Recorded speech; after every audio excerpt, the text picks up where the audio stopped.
Kartais sunkiai užsiveda, kartais apsukų nelaiko. Tai karburatorių bijau lyst, nes nieko ten nesuprantu. Šiek tiek suprantu uždegimo sistemoje, tai pabandysiu pradėti nuo uždegimo sistemos.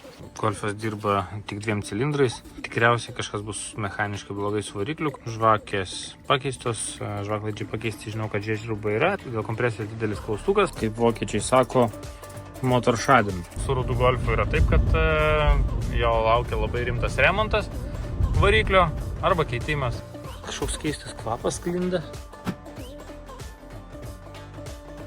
Regis čia kažkas gyveno. Eina savo čia pelės.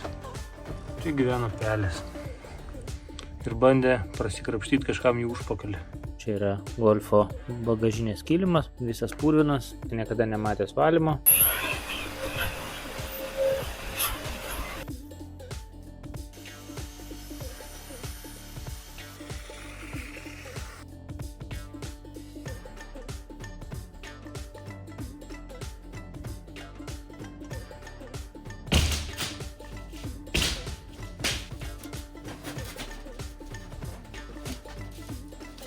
Čia yra labai daug rūdžių.